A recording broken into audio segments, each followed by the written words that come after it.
오늘의 주요 뉴스입니다. 임대차 3법 시행 직전 강남 아파트 전세금을 대폭 올린 김상조 청와대 정책실장이 전격 경질됐습니다. 아파트 보증금이 부족해 전세금을 올렸다고 했지만 가족 예금만 14억 원에 달한 것으로 알려졌습니다. 정부는 160만 모든 공직자로 재산 등록 범위를 확대하고 땅을 산 지 1년 안에 팔면 차익의 70%를 환수하기로 했습니다. 문재인 대통령은 국민의 분노를 동력으로 정치적 유불리를 따지지 말고 끝까지 파헤쳐달라고 당부했습니다. 오세훈 국민의당 후보가 내곡동 땅 측량 의혹과 관련해 정보 공개 청구를 하며 정면 대응에 나서자 더불어민주당은 3자 대면을 하라고 압박했습니다. 박영선, 오세훈 여야 후보는 오늘 밤 첫 TV 토론회를 엽니다. 어젯밤 현대제철 당진 공장에서 45인승 직원용 셔틀버스가 다리 난간을 들이받고 8m 아래 바다로 추락했습니다. 버스 기사와 퇴근하던 30대 직원이 숨졌습니다. 중국과 몽골에서 시작된 황사가 한반도를 덮쳐 서울 등지에서 6년 만에 황사 경보가 발령됐습니다. 이번 황사는 내일까지 이어집니다. 좌초된 대형 화물선 에버 기분호가 부양에 성공해 수에즈 운하가 6살 만에 뚫렸습니다. 에버 기분호는 배상금 70조 원을 감당하지 못해 파산할 가능성이 커 보입니다.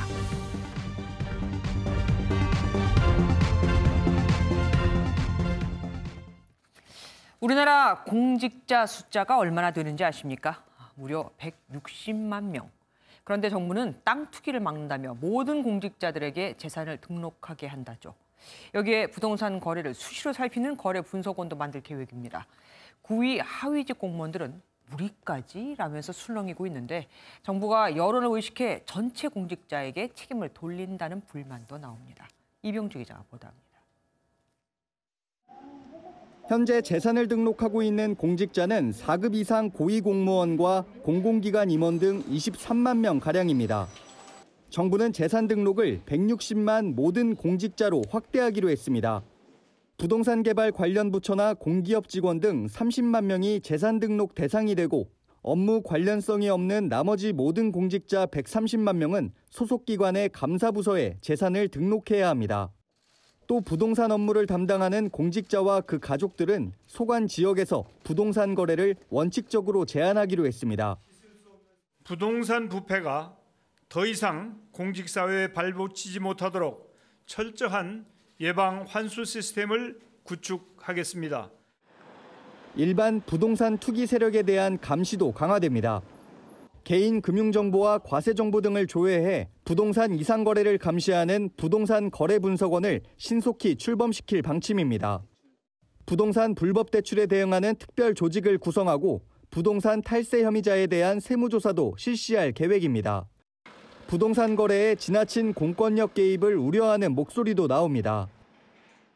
정상적인 거래에서 있어가지고도 거래 위축할 우려도 있기 때문에 실제 이것들이 어떤 식으로 시장에 영향을 주게 될지를 좀 더 면밀히 파악하고.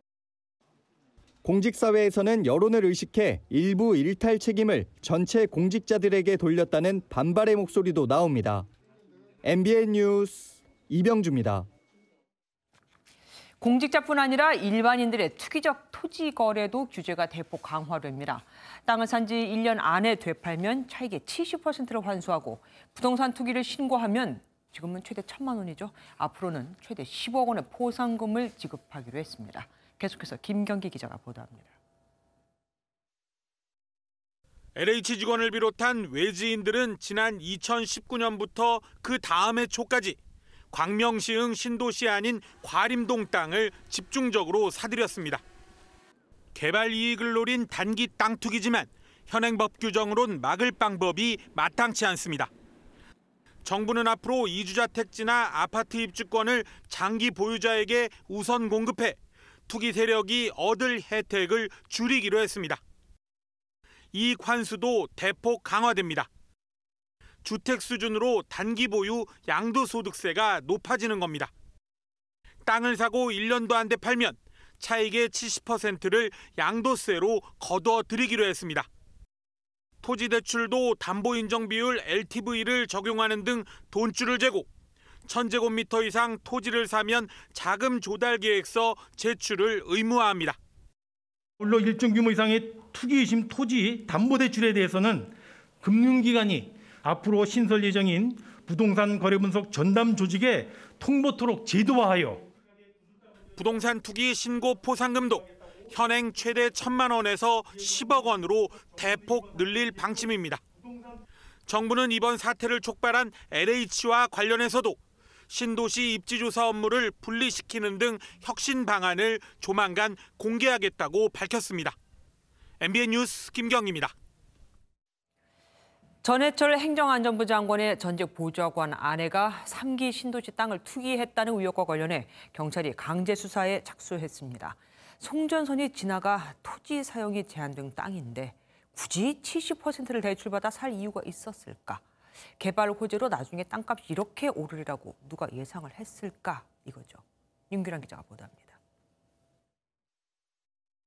안산시 장상동에 있는 1,550제곱미터 규모의 농지입니다. 지난 2019년 5월 국토교통부가 발표한 3기 신도시 추가 지역에 포함된 곳입니다.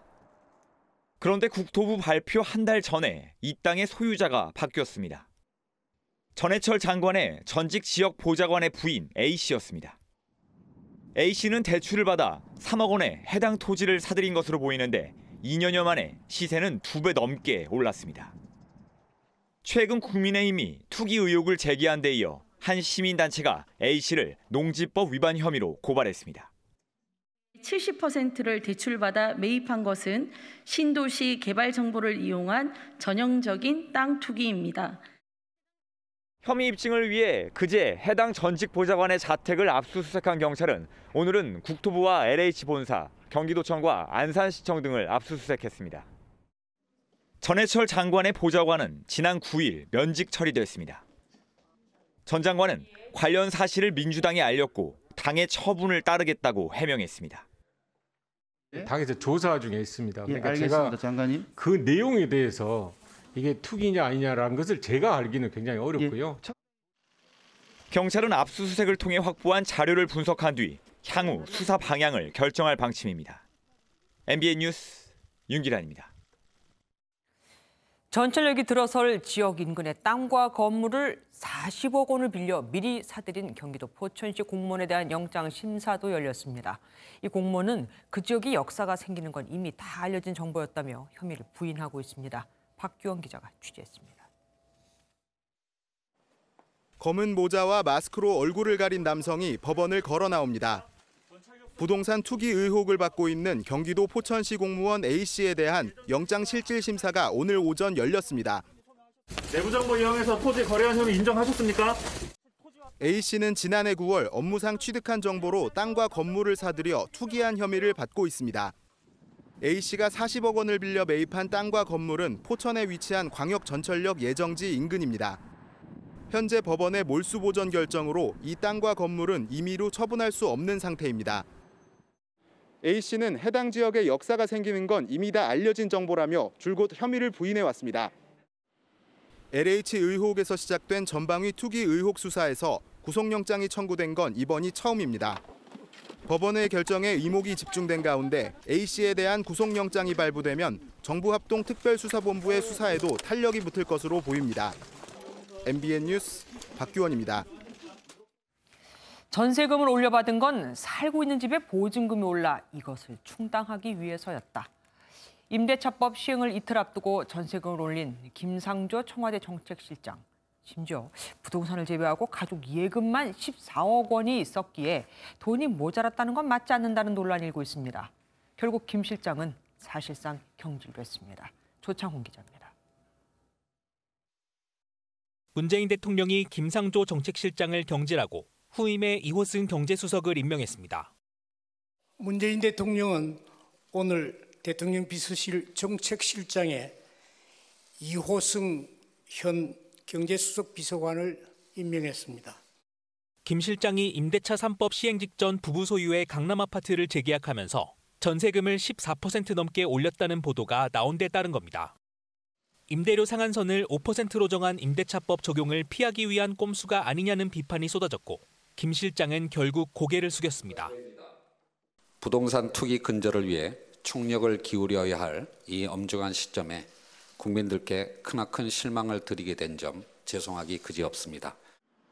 청와대는 김 실장이 거주 중인 성동구 아파트의 전세보증금이 올라 목돈이 필요했다고 해명했는데 김 실장이 신고한 재산 내역을 보면 부동산 말고도 예금만 약 14억 원에 달하는 것으로 나타나면서 비판은 더욱 거세지고 있습니다. 야당인 국민의힘은 김 실장의 사퇴를 두고 재벌 저격수라더니 세입자 저격수였던 셈이라며 위선도 이런 위선이 없다고 비판했습니다. 문 대통령이 김상조 실장의 사의를 즉각 수용한 건 재보궐선거를 앞두고 악화한 부동산 민심을 그만큼 엄중히 바라보고 있다는 뜻으로 풀이됩니다. MBN 뉴스 조창훈입니다. 선거를 앞두고 부동산 민심이 심상치 않음을 느낀 거겠죠. 더불어민주당에서 우리가 그동안 오만했다. 부동산 정책 실패로 국민께 상처를 주었다는 반성의 목소리가 나왔습니다. 또 부동산 실수요자에 대해서는 대출 규제도 완화하겠다고 했습니다. 안보람 기자가 보도합니다. 그동안 강경일 변도의 부동산 정책을 밀어붙였던 더불어민주당 지도부에서 사과의 목소리가 나왔습니다. 이런 오만과 무감각이 국민들 마음에 상처를 줬다고 생각합니다. 국민의 어려운 삶, 현장의 아우성에 공감하고 함께하지 못했습니다.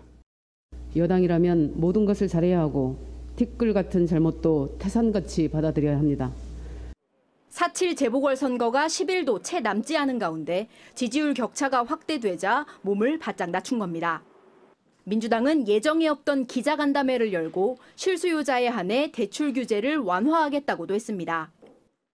현재 장기 무주택자와 생애 최초 주택 구입자에 제공되는 각종 혜택의 범위 및 대상을 확대하는 방안을 추진하겠습니다. 총부채 상환 비율과 주택담보대출 비율을 상향하고 소득 기준과 대상주택 실거래가 기준도 높여 무주택 서민들의 내 집 마련을 돕겠다는 겁니다. 하지만 집값을 잡겠다며 대출을 줄곧 조이기만 하던 문재인 정부 기조에 역행하는 셈이라 공시지가 인상 속도 조절에 이어 선거용 민심 수습책이라는 지적도 나옵니다. MBN 뉴스 안보람입니다. 오늘 밤 서울시장 여야 후보들의 첫 TV 토론회가 열리죠. 두 후보는 격돌에 앞서 지금 한창 준비에 몰두하고 있는데 아무래도 양 후보 모두 부동산 문제가 쟁점이 될 듯합니다. 주진희 기자가 보도합니다. 더불어민주당 박영선 서울시장 후보는 전국 최초로 무상급식을 실시했던 성북구를 찾았습니다.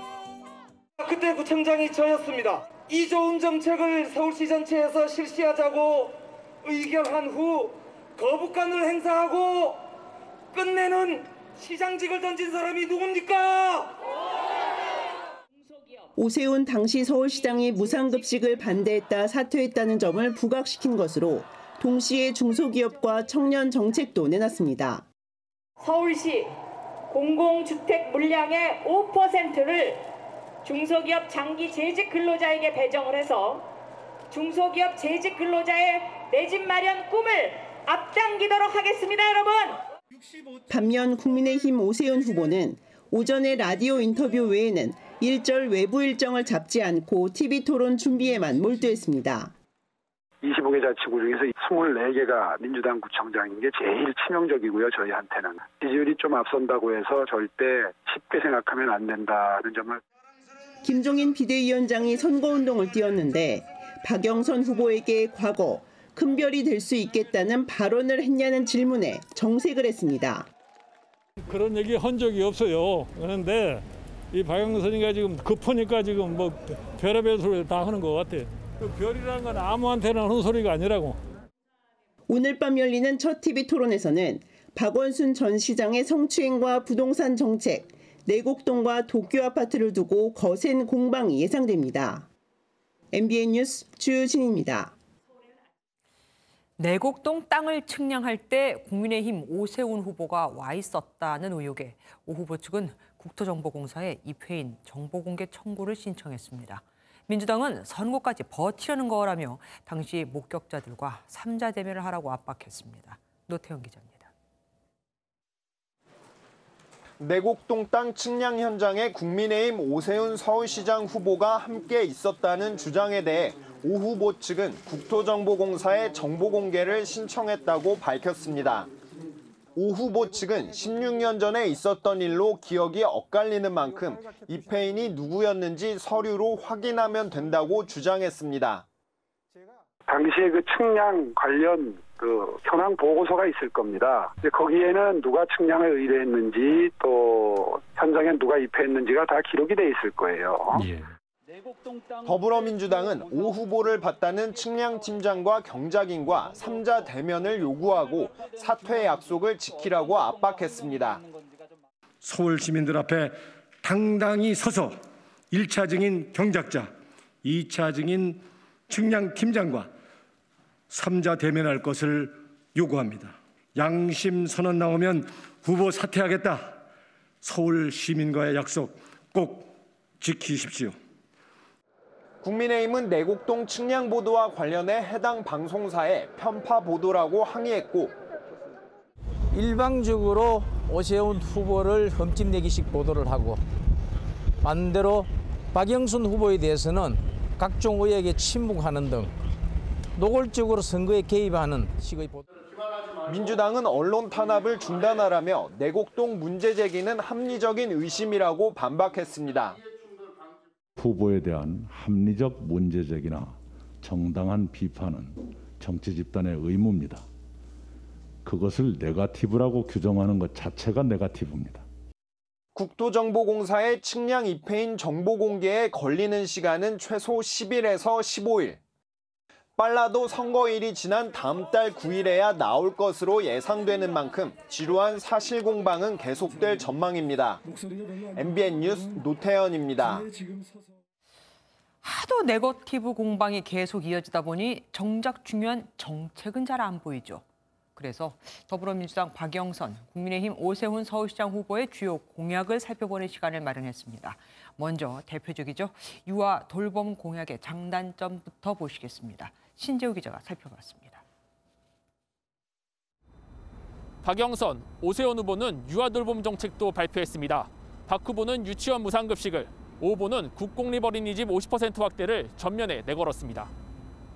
박영선 후보는 서울시가 비용 200억 원만 부담하면 유치원 무상급식을 빠르게 시행할 수 있다고 밝혔습니다.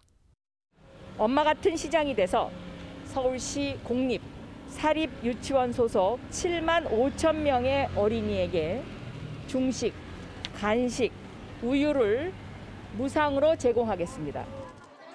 유치원 현장에선 경기도와 울산광역시 등에서 수년 전부터 정착된 제도며 서울에서도 꾸준히 필요성이 제기된 만큼 환영한다는 목소리가 나옵니다. 다만 전문가들은 유치원 무상급식은 이미 민주당과 안철수 국민의당 대표 등이 제시했었던 공약을 다시 쓴 것으로 새로운 보육 시스템에 대한 청사진이 아쉽다고 평가합니다. 특별한 공약일 수는 없습니다. 유보통합이 더 특별한 어젠다가 아닐까 싶고. 오세훈 후보는 현재 33%에 머물고 있는 국공립 어린이집 비율을 50%까지 늘리겠다고 약속했습니다. 그래서 지금 국공립 어린이집이 한 전체 중에 한 3분의 1 정도 되는 것 같죠? 5년 동안 국공립의 비율을 절반 가까이 올리겠다. 이게 국공립의 비율이 늘어나면 단기적으로 교육 비용 부담을 줄이는 데는 도움이 된다는 것이 전문가들의 평가입니다. 하지만 국공립 어린이집만 확대되면 사립 어린이집 교사가 일방적으로 국공립으로 이동할 가능성이 커 민간 시장에 남은 어린이에 대한 교육의 질이 저하될 가능성이 우려됩니다. 보육교사의 질이 곧 보육 서비스의 질을 좌우한다 해도 과언이 아닌데 이렇게 정부 예산을 국공립 확충으로만 갈 것인가. 참신하고 구체적인 보육 공약이 있어야 네거티브 공방전 대신 제대로 된 정책 대결을 할 수 있다는 지적이 나옵니다. MBN 뉴스 신재우입니다. 서울시장 선거가 코앞으로 다가오면서 여론전도 치열하게 펼쳐지고 있습니다. 여론하면 포털 사이트 검색량을 빼놓을 수 없겠죠. 야권 단일화 과정에서는 오세훈 국민의힘 후보가 안철수 국민의당 대표를 앞섰습니다. 그럼 지금은 어떨까요? AI 김주하 앵커가 보도합니다. 김주하 AI 앵커입니다. 안철수 국민의당 대표가 서울시장 출마를 선언한 지난해 말부터 오세훈 국민의힘 후보가 야권 단일 후보로 결정된 23일까지 온라인 검색량을 살펴봤습니다. 안 대표가 시장 출마 선언을 한 12월 20일 당일을 제외하곤 대부분 오세훈 후보 관련 키워드가 검색량에서 앞섰습니다. 특히 오 후보가 야권이 통합되면 불출마하겠다던 작심 선언을 한 1월 7일 나경원 후보를 국민의힘 자체 경선에서 이긴 3월 4일에는 검색량이 안 대표와 3배 가까이 차이 나는 것을 볼 수 있습니다. 서울시장 공식 선거운동이 시작된 가운데 박영선 더불어민주당 후보와 오 후보 관련 키워드 검색량은 어떨까요? 소속 당과 후보 이름만을 검색어로 선택하면 오세훈 후보가 박 후보 검색량을 앞서는 것으로 나타났습니다. 그렇다면 오 후보가 유리하다는 뜻일까요? 데이터 분석 전문가의 생각을 들어봤습니다. 키워드에 대한 관심도가 더 높다고는 판단을 할 수 있지만 이 관심이 긍정적인 관심인지 부정적인 관심인지에 대해서는 판단을 할 수 있는 근거가 될 수는 없어서 부정적인 이미지의 오 후보 내곡동 땅과 박 후보 배우자의 일본 아파트를 비교해봐도 여전히 오 후보 관련 검색량이 앞섭니다. 오 후보가 화제를 몰고 다닌다는 것인데 선거 결과의 긍정과 부정, 어떤 영향을 미칠지는 투표함을 열어봐야 알 것 같습니다. 지금까지 김주하 AI 앵커였습니다. 이번에는 정치부 전정인 기자와 선거 이야기 한 걸음 더 들어가 살펴보도록 하겠습니다. 어서 오십시오. 선거가 이제 진짜 열흘도 안 남았습니다. 네. 여론조사를 보면은 오세훈 후보가 박영선 후보를 훨씬 앞서고 있었던데요. 네, 두 후보의 지지율 격차가 좀처럼 좁혀지지 않고 있습니다. 네, 오늘 발표한 한 여론조사를 보면요. 오세훈 후보가 57.2%, 박영선 후보가 30.9%를 기록했는데요. 격차가 26.3%포인트에 달합니다. 특히 현 정권의 핵심 지지층인 40대에서도 오 후보의 지지가 더 많아 눈길을 끌었습니다. 40대에서마저 등을 돌린 듯한데 그러면은 여야는 여론조사 결과에 대해서 뭐라고 얘기를 하고 있습니까? 네, 민주당은 일단 열세인 것은 맞지만 현장에서 확인한 바닥 민심은 조금 다르다는 입장입니다. 윤건영 민주당 의원은 자체 조사에서 박영선 후보의 지지율이 반등했다고 밝히기도 했는데요. 자체 분석 결과 상당한 반등을 했다라고 생각하고 지지율 격차가 두 자리 숫자에서 한 자리로 이내로 들어왔다. 야권 단일화의 거품이 조금씩 빠지는 것 같다라는 그런 분석이 있습니다. 이낙연 상임선대위원장도 3%포인트 내 득표율 차이로 승부가 갈릴 것이라며 시간이 갈수록 박빙의 승부가 펼쳐질 것으로 예상했는데요. 네. 반면 국민의힘은 여론조사만 믿고 방심해서는 안 된다는 입장입니다. 당장 오 후보가 과거 뼈아픈 경험이 있었죠. 네, 지난 20대 총선 당시 오 후보는 서울 종로에서 정세균 후보랑 맞붙었는데 선거 전 여론조사는 크게 앞섰지만 결국 역전패를 당했습니다. 네네. 여론조사 업체들도 지금은 지지율 격차가 크지만 양측 지지층이 결집하고 재보선의 특성상 투표율이 낮다는 점을 감안하면 3%포인트 내에서 결판이 날 것으로 보고 있습니다. 그러니까 지금 여론조사 나오는 대로는 안 나올 것이다. 뭐 이 얘기인데. 근데 오세훈 후보 측에서 투표율이 높을수록 자신들한테 유리할 거라고 지금 얘기를 하고 있습니다. 보통 우리는 반대로 알고 있지 않나요? 투표율이 높으면 진보 쪽 사람들이 많이 투표할 것이다라고 알고 있는데. 네, 그동안은 그랬습니다. 네. 하지만 이제는 그런 정치권의 통념이 뒤집힌 모양새입니다.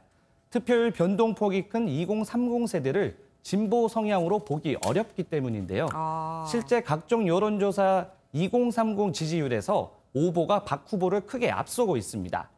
2030 세대를 중심으로 최대한 많은 유권자를 투표장으로 끌어들여야 한다는 건데 지난 총선 당시 부정선거 의혹을 제기했던 사전투표까지 독려하고 나섰습니다.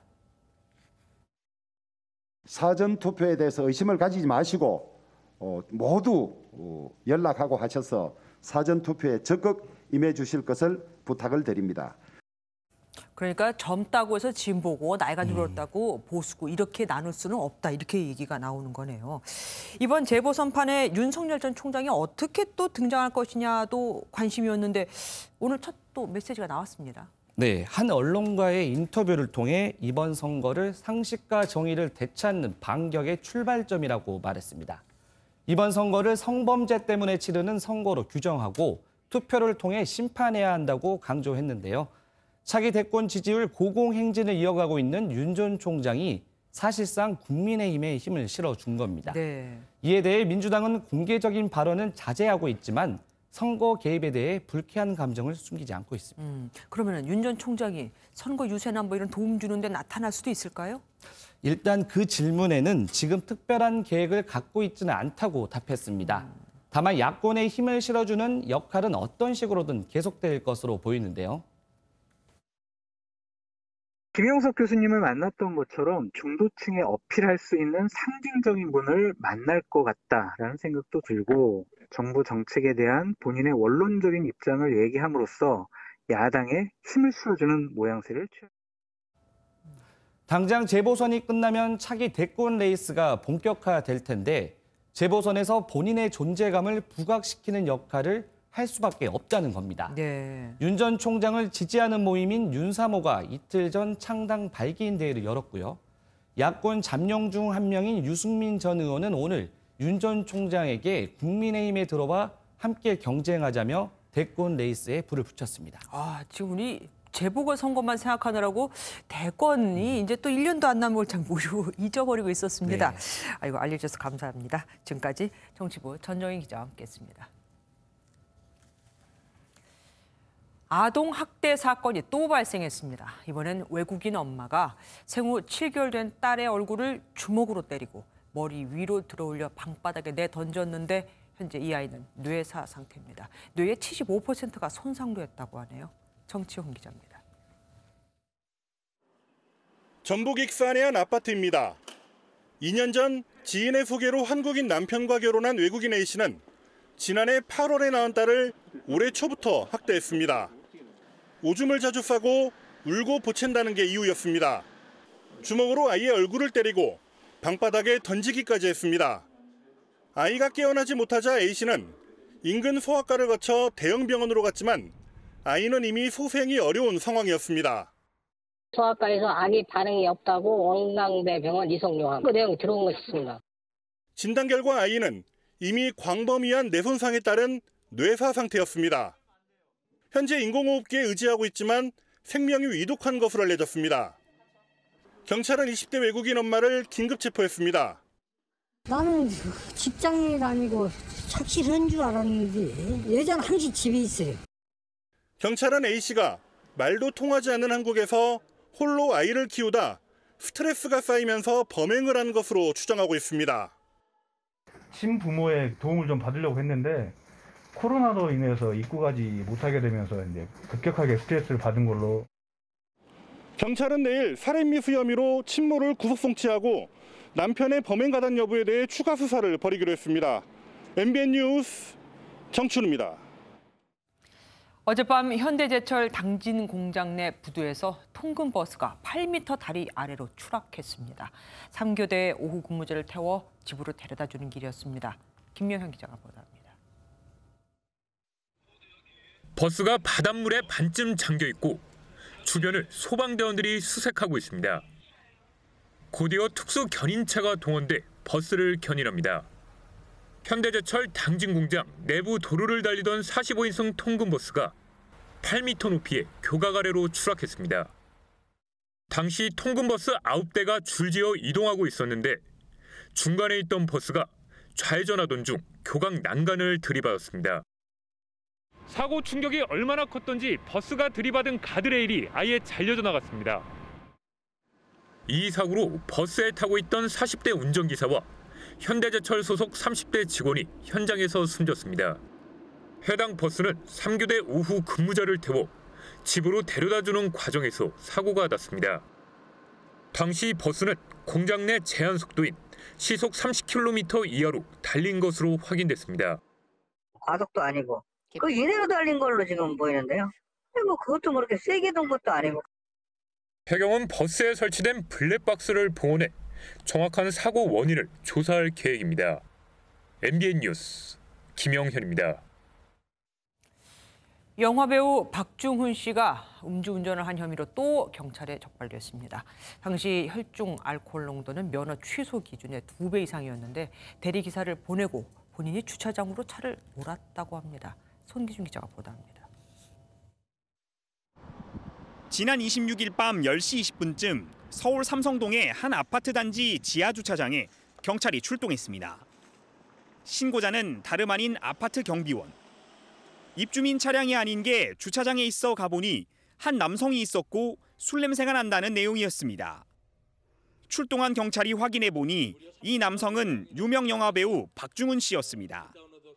저녁 자리에서 술을 마신 박 씨는 대리운전 기사가 운전하는 차를 타고 지인의 아파트에 도착했습니다. 박 씨는 아파트 입구에서 대리운전 기사를 돌려보내고 나서 지하 2층 주차장까지 약 100m 정도 차를 몰았습니다. 당시 음주 측정에서 박 씨의 혈중 알코올 농도는 0.176%로 알려졌는데 면허 취소 기준의 2배를 넘습니다. 지난 2004년에도 박 씨는 서울 강남에서 술을 마시고 운전을 해 면허가 취소된 바 있습니다. 박 씨 소속사는 입장문을 내고 책임을 깊이 통감하고 있으며 배우 역시 깊게 반성하고 있다고 밝혔습니다. 경찰은 도로교통법상 음주운전 혐의로 박 씨를 불구속 입건하고 조만간 소환할 방침입니다. MB 뉴스 송기준입니다. 오늘 느닷없이 방송인 박수홍 씨가 친형에게 30년 동안 100억 원 상당의 출연료와 계약금을 떼었다는 의혹이 제기됐습니다. 박 씨는 횡령 의혹이 맞다며 형에게 대화를 요구했지만 답을 받지 못하고 있다고 밝혔습니다. 이상주 기자가 보도합니다. 삼형제 중 둘째 아들인 방송인 박수홍은 1991년 대학 개그제로 데뷔한 후 친형과 함께 일했습니다. 그러다 최근 소속사를 나왔고 그 배경에는 소속사 대표이자 친형 부부의 100억 원대 횡령이 있다는 주장이 제기됐습니다. 박수홍의 유튜브에 의혹을 제기한 이는 박수홍이 데뷔 초부터 친형에게 매니지먼트 업무를 맡겼고 출연료 등 자산 관리는 모두 형과 형수가 했다고 설명했습니다. 그러면서 박수홍이 버는 돈이 친형 부부의 생계였기에 돈줄이 끊기는 것에 대해 극도로 불안감을 느껴 박수홍의 결혼을 반대하기도 했다고 폭로했습니다. 태어나서 나는 늘 혼자서 가족들을 지켜야 되니까 부담감이 있었어요. 논란에 대해 박수홍은 소속사는 제 형과 형수의 명의로 운영됐다며 최근 충격을 받고 바로잡으려고 대화를 시도했지만 답변을 받지 못했고 더는 그들을 가족으로 볼 수 없을 것 같다는 입장을 나타냈습니다. 그러면서도 부모님은 최근까지 이런 분쟁을 모르고 있었다며 무분별한 의혹 제기에 대해선 선을 그었습니다. MBN 뉴스 이상주입니다.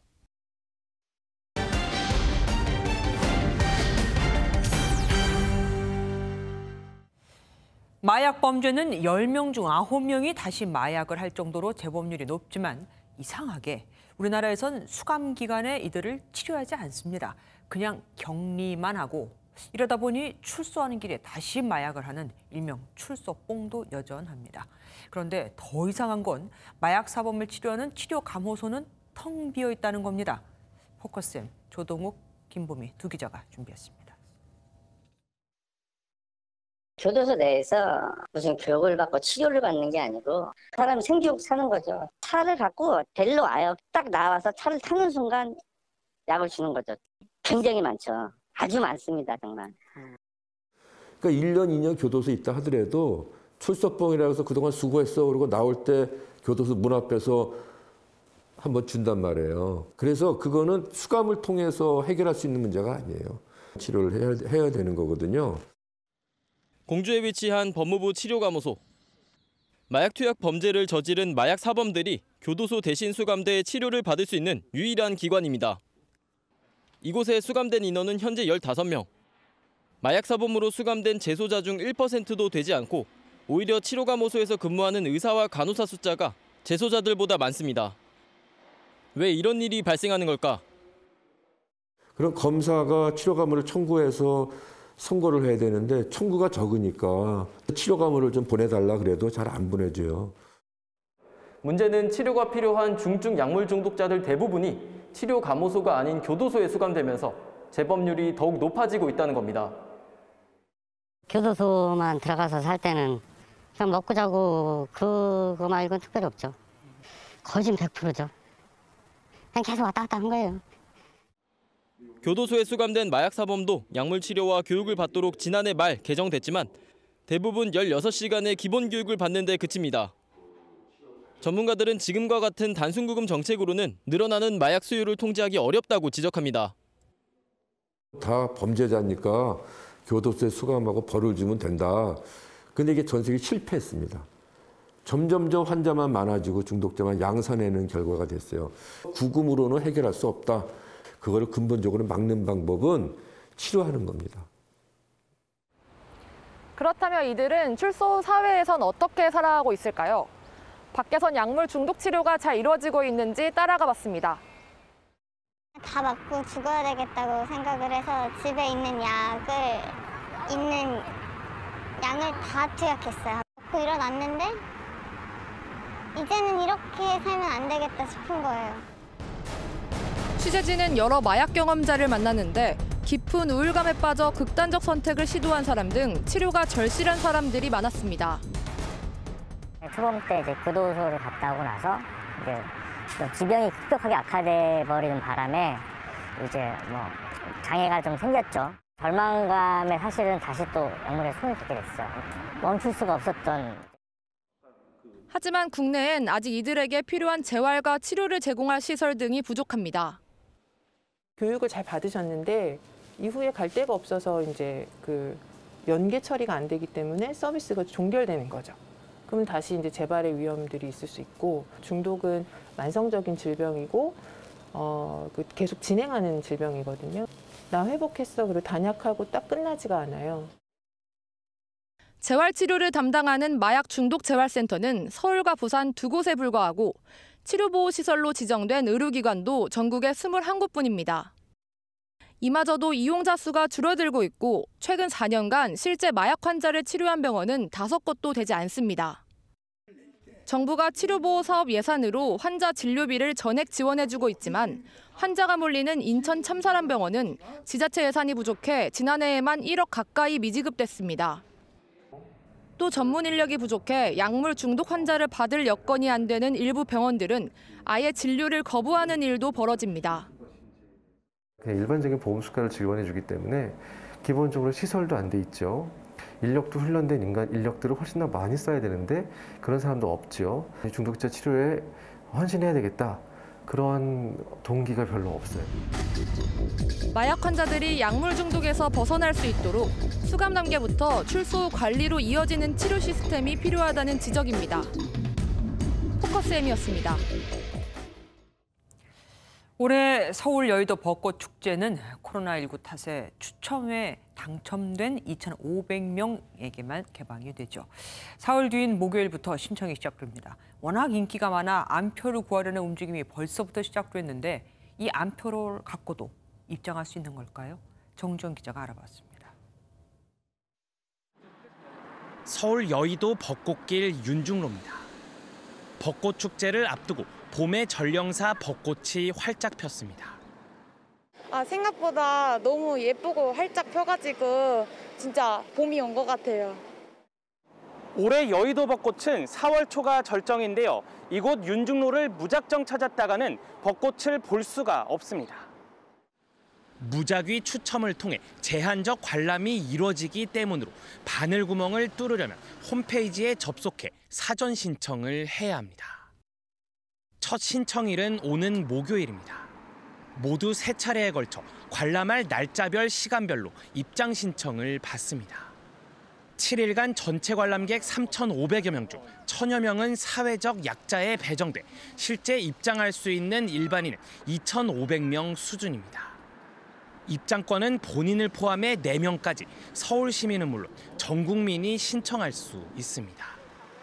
인터넷엔 암표를 구한다는 게시물이 벌써 올라오지만 구해봤자 무용지물입니다. 본인의 신분증과 QR코드를 이중으로 확인하기 때문에 다른 사람이 입장하는 것은 불가능합니다. 윤중로는 다음 달 1일부터 12일까지 교통이 전면 통제되고 온라인 벚꽃 축제는 누구든 접속해서 볼 수 있습니다. MBN 뉴스 정주영입니다. 지난 주말 미얀마에서는 군경의 무자비한 총격으로 어린아이들까지 목숨을 잃었습니다.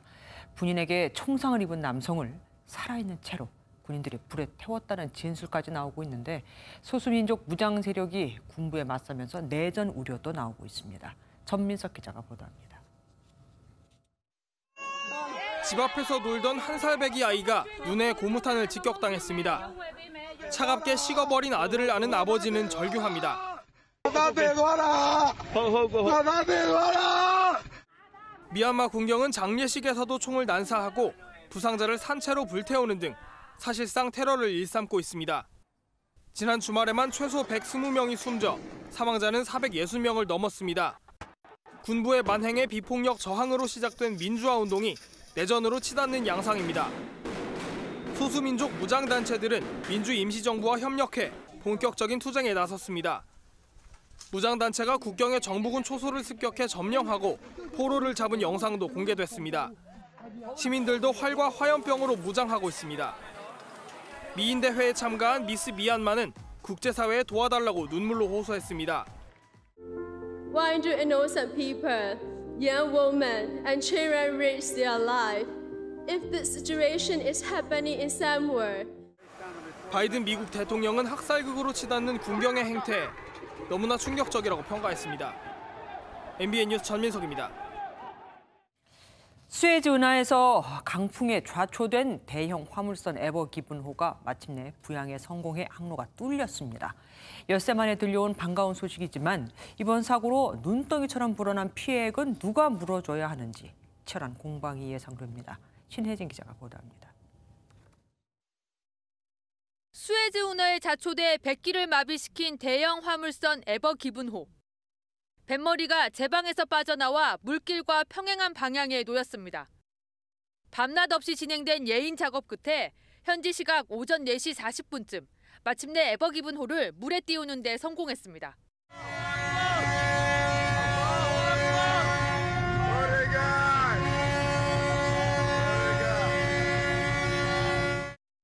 굴착기로 뱃머리가 낀 제방 모래를 파내고 준설선을 동원해 바다바닥에 모래와 진흙도 제거했습니다. 배를 끌어당기는데 예인선 10척이 동원됐습니다. 수에즈 운하를 가로막은 지 일주일 만에 화물선이 정상 항로를 되찾은 겁니다. 현지 언론은 화물선 엔진이 가동되기 시작해 곧 운항에 나설 것이라고 전했습니다. 해안에서 발이 묶인 선적 450여 척도 이번 주 내 정상 통행이 가능해질 것으로 보입니다. 이제 이목이 쏠리는 곳은 사고에 따른 피해 보상 규모. 전 세계 선박 운송의 15%가량이 수에즈 운하를 이용하는 만큼 하루 기준 피해 추정액만 10조 2천억 원, 부양 당일을 빼고도 70조 원이 넘습니다. 일각에선 에버 기분호가 자체 피해액과 천문학적인 배상금을 감당하지 못해 파산할 가능성까지 제기하고 있습니다. MBN 뉴스 신혜진입니다. 누렇고 뿌연 공기 탓에 답답하셨죠. 서울엔 6년 만에 황사 경보가 발령됐고 전국 대부분 지역에선 올해 최악의 미세먼지가 나타났습니다. 어제 하늘이 안 보일 정도였던 중국 베이징은 오늘은 하늘이 맑았는데 그럼 이게 다 한반도로 온 걸까요? 정태진 기자가 취재했습니다. 서울 강동구에서 드론을 띄워 한강 주변을 촬영했습니다. 강 건너편은 뿌옇게 보이고 고층 건물은 윤곽 정도로 구별할 수 있을 정도입니다. 비슷한 시각 서울 남산 일대 모습입니다. 도심 전체가 황사 영향으로 흐릿하고 누런 빛을 띱니다. 멀리가 안 보이고요. 먼지가 너무 많아갖고 뿌연하잖아요. 아유 오늘 너무 많이 흐린데 너무 많이 흐려요. 황사가 이렇게 끼는데 답답하죠.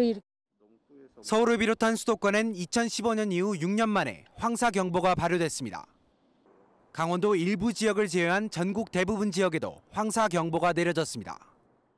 몽골과 중국에서 시작한 황사는 강한 북서풍을 타고 한반도에 상륙했고 이 여파로 미세먼지와 초미세먼지 농도도 높아졌습니다. 미세먼지 농도는 평소보다 10배 이상 치솟으면서 전국적으로 올해 들어 최악의 수치를 기록했습니다. 대구, 광주, 대전에선 프로야구 시범 경기도 취소됐습니다. 이번 황사는 30일까지 지속될 것으로 예상됩니다. 다만 기압계의 정체 여부에 따라 31일까지도 지속될 가능성이 있겠습니다. 기상당국은 되도록 외출을 삼가고 황사에 노출된 물건은 가급적 세척 뒤 사용해달라고 당부했습니다. MBN 뉴스 정태진입니다. 오늘같이 이렇게 황사와 미세먼지가 심한 날은 창문을 거의 안 열어두죠. 문 걸어 잠그고 공기청정기를 맹신하면 안 됩니다. 올바른 공기청정기 사용법 김도현 기자가 알아봤습니다. 미세먼지가 심한 날 가정집에서 공기청정기를 어떻게 사용하는 게 좋을까요? 보통 문을 꽉 닫고 공기청정기를 장시간 틀어놓는 경우가 많은데요. 하지만 환기를 하지 않은 채 장시간 틀어놓게 되면 오히려 오염물질이 축적돼 실내 공기질이 더 나빠질 수 있습니다. 미세먼지가 정체돼 있는 늦은 저녁과 새벽 시간을 피해 하루 2회에서 3회 환기는 필수입니다.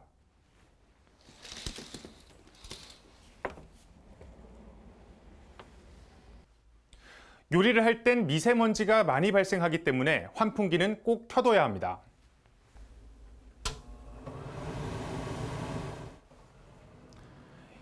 이때 공기청정기는 꺼두고 요리가 끝나고 난 뒤 환기를 한 이후에 다시 켜야 필터를 오래 쓸 수 있습니다. 청정기 주변은 물걸레질을 하고 드나드는 공기가 영향을 받지 않도록 벽과 사물에서 50cm 이상 떨어뜨려 두는 게 좋습니다.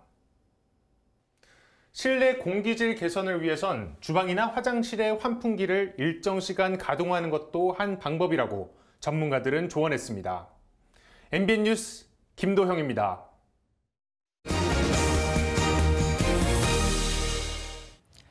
코로나19 신규 확진자가 엿새 만에 다시 300명대로 줄었습니다. 어제보다 100명 가까이 줄었는데 사실 주말 직후라 검사를 적게 해서 그런 겁니다. 전국 곳곳에서 산발적 감염이 줄을 잇고 있습니다. 오죽하면 정부가 4단계 거리두기를 만들어 놓고 시행을 못하고 있을까요? 노승환 기자가 보도합니다. 불과 이틀 사이 58명의 코로나19 감염이 확인된 인천의 한 폐교입니다. 서울의 한 방문 판매 업체가 직원들을 몰래 합숙시킨 곳입니다. 해당 방문 판매 업체는 2000년대 초반 폐교된 이 학교를 2012년부터 10년 가까이 무단으로 써온 것으로 전해지고 있습니다. 확진자는 인천보다 서울, 경기가 2배 이상 많아 추가 감염이 줄을 이을 가능성이 있습니다. 전국의 코로나19 신규 확진자 수는 오늘 0시 기준 384명. 지난 23일 이후 엿새 만에 300명대로 내려섰지만 인천 강화 사례처럼 전국에서 산발적 집단 감염이 끊이지 않습니다. 대전의 한 클럽에선 한 직원을 시작으로 지금까지 직원과 손님 18명이 확진됐습니다. 클럽 방문자는 1000여 명. 자기가 확진됐을 적에 했어야죠. 안 하면 그래서 제가 고발하겠다는 거죠. 서울에서 대전의 이 클럽으로 이른바 원정을 온 사람도 일부 있어 추가 확산 우려가 큽니다. 부산에선 한 유흥주점 관련 확진자가 하루 사이 27명 늘어 닷새 만에 83명이 됐습니다. MBN 뉴스 노승환입니다. 우리나라 국가 부채 증가 속도가 너무 빠르다는 경고가 계속해서 나오고 있죠. 이 와중에 혈세가 새는 것이 또 발견됐습니다. 정부 부처가 자문을 위해 설치한 각종 위원회인데 MBN 데이터 취재팀의 분석 결과 279곳이 423억 원을 받아놓고는 아예 회의를 열지도 않은 곳이 수두룩했습니다. 데이터엠 임인경 기자가 보도합니다. 지난 2009년 정부는 국방개혁을 위한 각종 사안을 심사, 의결하도록 국방부 산하에 국방개혁위원회를 설치했습니다. 위원장인 국방부 장관을 포함해 국방부와 통일부 차관, 경찰청장 등 14명이 위원으로 활동하고 있습니다. 2018년 서면회의를 한 차례 가진 것을 제외하면 지난 3년 동안 이 위원회 활동은 사실상 없습니다. 그러나 위원회가 사용한 예산은 매년 1,000만 원 이상, 3년간 3,600만 원이 넘습니다. 올해도 역시 860만 원을 회의용 예산으로 편성해 놨습니다.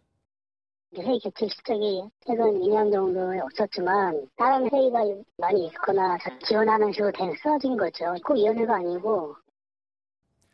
지난해 말 기준 정부 각 부처가 자문 등을 위해 설치한 각종 위원회는 총 593곳입니다. MBN 데이터 취재팀은 이들의 지난해 활동 내역과 예산 배정 현황 데이터를 확보해 분석했습니다. 지난해 회의 명목으로 예산을 배정받은 위원회는 총 279곳, 금액으로는 423억 원이었는데요. 이 가운데 65%인 182곳이 회의 실적 12회 미만, 그러니까 한 달에 채 한 번도 회의를 열지 않았습니다. 8곳은 예산을 배정받아 놓고도 이렇게 아예 회의를 한 차례도 열지 않았습니다. 그렇다면 올해 상황은 어떨까요? 취재진은 위원회 400여 곳의 올해 현황 데이터를 확보해 비교 분석했는데요. 지난해 예산을 받고도 회의 실적 12회 미만인 위원회 중 60%가 예산을 그대로 배정받거나 오히려 더 받은 것으로 드러났습니다. 지난해 8월부터는 위원회 신설 시 행정안전부와 협의를 하도록 하곤 있지만 줄줄 새는 혈세를 맡긴 역부족이란 지적이 나옵니다. 취재팀은 자세한 데이터를 KDX 한국 데이터 거래소를 통해 공개하고 있습니다. 지금까지 데이터임이었습니다. 독서는 보통 책장을 손으로 넘기면서 읽어나가는 걸 말하죠. 이젠 가상의 공간을 손가락으로 꾹 누르면 3D 그림이 나오고 눈빛으로 책장을 넘길 수도 있습니다. 이동훈 기자가 보도합니다. 아무것도 없는 책상을 누르니 도서 목록이 검색됩니다. 책꽂이 앞에 설치된 투명한 창을 통해 책 표지를 자유롭게 선택합니다. 한문으로 쓰여 있는 동의보감을 누르니 순식간에 한글로 변하고 그림까지 나타납니다. 국립중앙도서관이 미래의 도서관 모습을 구현한 체험 공간인 실감서재입니다. 증강현실이라든가 가상현실 기술을 활용해서 집에서도 이용자들이 다양한 환경에서 책을 읽거나 들으실 수 있는 그런 기술들이 또 기술이 발전하면서 두 손을 자유롭게 하면서도 독서를 즐길 수 있습니다. 한 독서 플랫폼에서 개발한 시선 추적 기능은 독자의 눈동자를 인식해 자동으로 책장을 넘겨줍니다. 손을 쓰기 싫은 상황에서도 독서를 잘 할 수 있도록 해주는데 번잡한 대중교통이나 아니면 움직이고 싶지 않은 침대 속에서도 편안하게 AI 보이스는 기존 오디오북의 어색함 없이 학습된 성우들의 자연스러운 목소리로 책을 읽어주는 서비스입니다. 애써 준비하지 않아도 보고 즐거우면 그것으로 충분하다고 생각했다. 신기하면서도 편리한 독서 혁명이 성큼 다가왔습니다. MBN 뉴스 이동훈입니다. 이은혜 부총리 겸 교육부 장관은 조국 전 법무부 장관의 딸 조민 씨의 고려대 입시 의혹과 관련해 예외 없이 원칙에 따라 처리할 것이라고 밝혔습니다. 이 부총리는 기자간담회에서 고려대에 공문을 보냈다며 이같이 밝히고 법적 검토를 하지는 않았다고 덧붙였습니다. 6년 만에 전국에 황사 경보가 내려지면서 하늘이 뿌옇게 변해버렸습니다. 내일도 황사가 남아있으면서 영향을 미치겠는데요. 조금 답답하시더라도 야외 활동은 자제하시고 보건용 마스크를 꼭 착용하시는 게 좋겠습니다. 내일도 강원 영동을 제외한 전국의 미세먼지 농도는 나쁨에서 매우 나쁨 단계를 가리키겠습니다. 날은 무척 포근합니다. 다만 내일과 모레 아침에는 기온이 반짝 떨어지면서 중부 내륙을 따라서는 서리가 관측되는 곳도 있겠는데요. 갈수록 기온은 더 오르겠습니다. 목요일엔 서울의 한낮 기온이 23도까지 오르면서 무척 따뜻하겠습니다. 내일 중부지방 공기질이 탁합니다. 아침 기온은 오늘보다 3도에서 4도가량 낮은 곳이 많겠습니다. 남부지방 하늘은 맑겠지만 미세먼지 농도가 무척 짙겠습니다. 동해안 아침에는 강릉이 8도에서 출발하면서 오늘보다 4, 5도가량 기온 내려가겠는데요. 한낮에는 속초 19도, 강릉은 21도까지 올라 일교차가 무척 크겠습니다. 이번 주말에는 전국에 또 한 차례 봄비 소식이 들어있습니다. 날씨였습니다.